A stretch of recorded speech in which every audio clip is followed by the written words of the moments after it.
నమస్కారం. తీర్థయాత్ర కార్యక్రమానికి స్వాగతం. దేవుడు ఒక్కడే, రెండు భావాలకు తావులేదు. విశ్వాత్మ చైతన్యం ఒక్కటే అనే భావానికి సూచిక స్వామి అయ్యప్ప. సృష్టిని మనకు దర్శింపచేసేది వెలుగు. ఆ వెలుగు కాంతి నుంచి ఉద్భవిస్తుంది. ఆ దీపకాంతి రూపంలో పరంజ్యోతిగా ప్రకాశించే దైవం అయ్యప్ప. శివకేశవ రూపాల సమ్మేళన రూపిణిగా మణికంఠుడు అవతరించాడు. అహం బ్రహ్మాస్మి, నీవే భగవంతుడు అనే దివ్య ఆధ్యాత్మిక ప్రాభవానికి సూచిక అయ్యప్ప స్వామి రూపం. అలాంటి అద్భుత రూప యశస్సును ఆరాధించుకునే పవిత్ర సన్నిధి అయ్యప్ప ఆలయం. ఆంధ్రప్రదేశ్ రాష్ట్రంలో చిత్తూరు జిల్లా సదుం గ్రామంలో నెలకొన్న అయ్యప్ప క్షేత్రం సుప్రసిద్ధమైంది. ఈ ఆలయ విశేషాల్ని నేటి తీర్థయాత్రలో తిలకిద్దాం.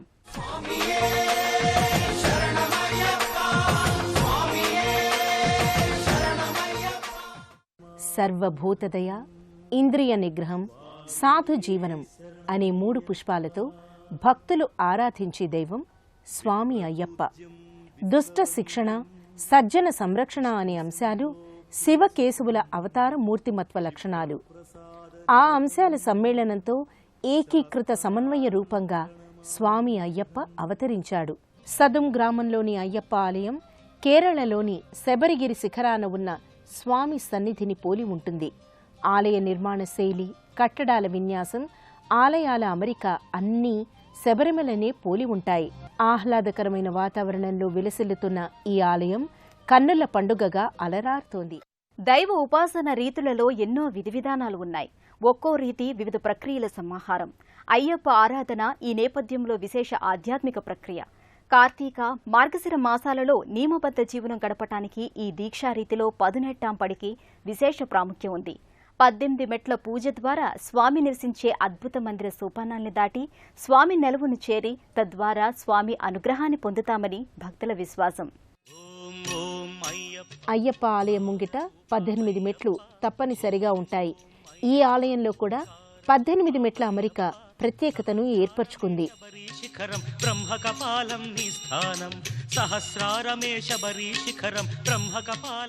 18 మెట్లు భక్తుడు అధిరోహించడం అంటే ఆ భక్తుడు దివ్య జ్ఞానాన్ని ఆర్జించడం.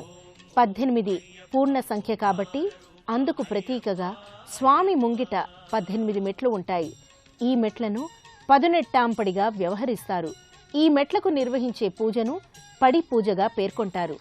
పరిపూర్ణమైన జ్ఞాన సాధనకు 18 అంశాలు మార్గదర్శకంగా ఉంటాయని పెద్దల మాట. తన పూర్ణ అనుగ్రహాన్ని పొందాలంటే భక్తులు అరిషడ్వర్గాలతో పాటు మొత్తం 18 రకాల అవరోధాల్ని అధిగమించాలని స్వామి అయ్యప్ప పేర్కొన్నాడు. ఆ 18 అవరోధాలే ఈ 18 సోపానాలు. దీక్షా భక్తులు ఈ సోపానాల మీదుగా స్వామి ఆలయానికి చేరుకుంటారు. యోగా, ఆధ్యాత్మిక, వైజ్ఞానిక అంశాల మేలు కలియక అయ్యప్ప ఆరాధన. నియమాల సమాహారంగా సాగే అయ్యప్ప ఆరాధన ఓ సామూహిక భక్తి చైతన్యం. మండల దీక్ష నేపథ్యంగా సాగే స్వామి ఆరాధనలో ఎన్నో అంతర్యాలు ఉన్నాయి. అవతారమూర్తి, కారణజన్ముడైన అయ్యప్ప స్వామిని ఇంటింటి దైవంగా తెలుగువారందరూ పూజించుకుంటున్నారు. ఆ పరంపరలోనిదే చిత్తూరు జిల్లా సదుం సమీపంలో ఎర్రవారిపల్లిలో నెలకొన్న అయ్యప్ప స్వామి ఆలయం. గర్భాలయంలో స్వామి దివ్య తేజోరూపంతో భక్తులకు దర్శనమిస్తాడు. గర్భాలయంలో శివకేశవుల రూప లావణ్య శోభితంగా, చిద్విలాస భరితంగా అయ్యప్ప స్వామి అద్భుత యశస్సుతో తేజరిల్లుతున్నాడు.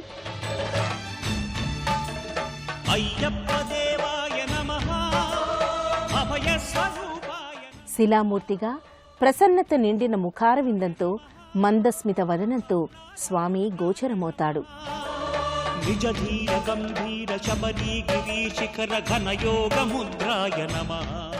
శివుని ఆత్మ, విష్ణువు అంశ, శక్తిమాత తేజస్సులతో స్వామి ప్రకటితమవుతాడు.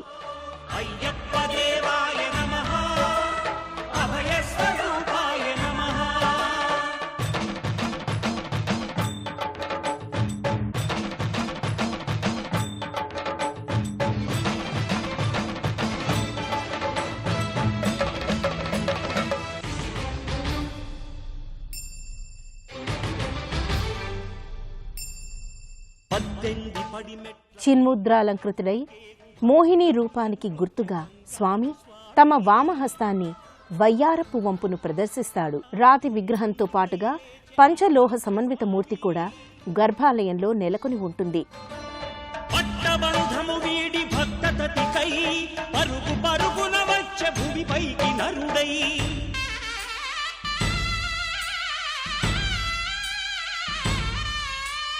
అయ్యప్ప దేవాయ నమః అభయ స్వరూపాయ నమః.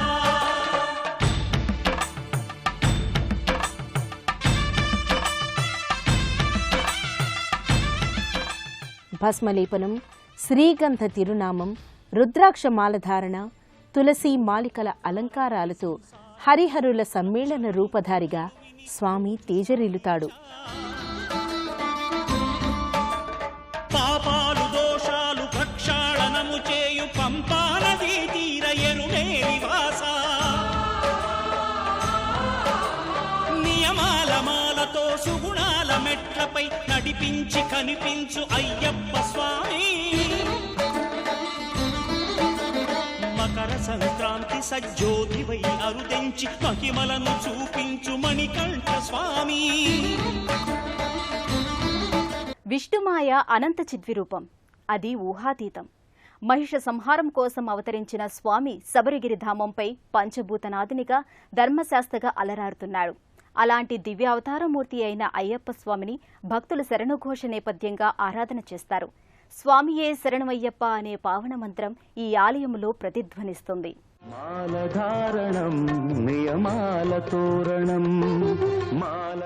పంచభూతనాథుడు పంబానదీ తీరవాసుడై స్వామి అయ్యప్ప శరణఘోషతో ఆలయలోగిలి ప్రతిధ్వనిస్తుంది.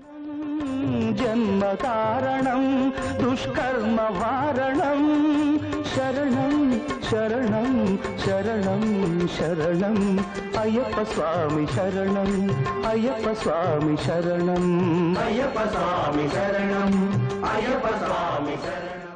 భక్తులకు, సాధకులకు, సిద్ధులకు కార్యసిద్ధిని, జయాన్ని, సకల క్షేమాన్ని అనుగ్రహించే స్వామి అయ్యప్ప దర్శనం భక్తులకు సమస్త శ్రేయోకారకం.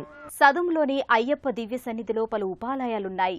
కళానురంజకంగా కేరళలోని అయ్యప్ప ఆలయ లోకిలి రీతిలో ఈ ఉపాలయాలన్నీ భక్తుల్ని ఆకట్టుకుంటున్నాయి. ఉపాలయాలన్నీ శబరిమలపై వేయించేసిన ఉపాలయ నిర్మాణ కొలతన్ని అనుసరించే ఉండటం ఇక్కడ ప్రత్యేకత. సదుంలోని అయ్యప్ప ఆలయంలో పలు ఉపాలయాలున్నాయి. ఎన్నో ఉపాలయాల సమన్వితంగా ఈ లోగిలి పునీతమవుతోంది.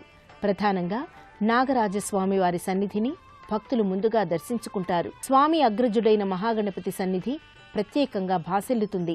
వరసిద్ధి వినాయకుడైన స్వామి సాక్షి గణపతిగా వర్ధిల్లుతున్నాడు. ఈ నెలవుకు సమీపంలోనే మణికంఠుని మరో సోదరుడు సుబ్రహ్మణ్య స్వామి దర్శనమిస్తాడు. సుబ్రహ్మణ్యుడు సర్వశాస్త్ర పారంగతుడు. శాస్త్ర విశేషాల్ని, సకల విద్యల్ని మణికంఠుడు సుబ్రహ్మణ్యుని నుంచే అనుగ్రహంగా అందుకొన్నాడంటారు. క్షేత్ర పాలకుడైన భక్తాంజనేయ స్వామి సన్నిధి అవశ్య దర్శనీయం. రామభక్తి పారమ్యతలో సలీలమవుతోన్న రీతిలో భక్తాంజనేయ స్వామి మూర్తి ప్రకటితమవుతుంది. అయ్యప్ప ఆరాధన చేసిన వారికి గ్రహదోషాలనేవే ఉండవంటారు. అయ్యప్ప దీక్ష స్వీకరణలో శనిగ్రహ దోషాలన్నీ తొలగుతాయి. ఇంకా సకల గ్రహ దోషాల్ని రూపుమాపుకోవడానికి నవగ్రహ సన్నిధిని భక్తులు దర్శించుకుంటారు. కార్తీకములో ఆరంభమయ్యే అయ్యప్ప ఆరాధన సంక్రాంతి వరకు నిరాటంకంగా కొనసాగుతుంది. దాదాపు 3 మాసాలు ప్రతినిత్యం పండుగ శోభను సంతరించుకుంటుంది. అయ్యప్ప దీక్షను స్వీకరించిన భక్తులతో ఈ లోగిలి ఓ ఆధ్యాత్మిక కేంద్రంగా అలరారుతోంది. దివి నుంచి భువికి దిగివచ్చిన దివ్య జ్యోతిగా పరంజ్యోతి రూపుడైన అయ్యప్ప కొలువైన ఈ భవ్యస్థలి కార్తీక, మార్గశిర పుష్యమాసాల్లో భక్తులతో ఎంతో సందడిగా ఉంటుంది. స్వామి విశ్వమోహనం హరిదధీశ్వరం.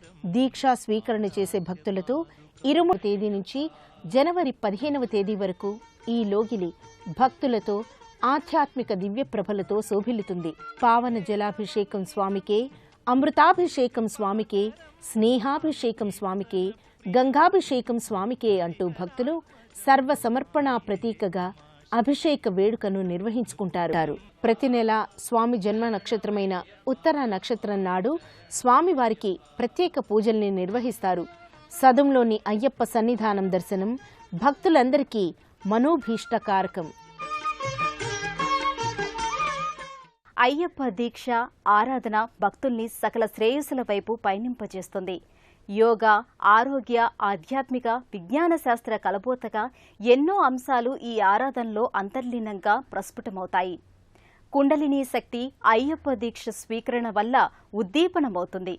ఉపాసనా సంవిధానంలో శారీరక, ఆంతరంగిక కల్మషాల్ని దూరం చేసే స్వామి ఆరాధన సమస్త శుభదాయకం.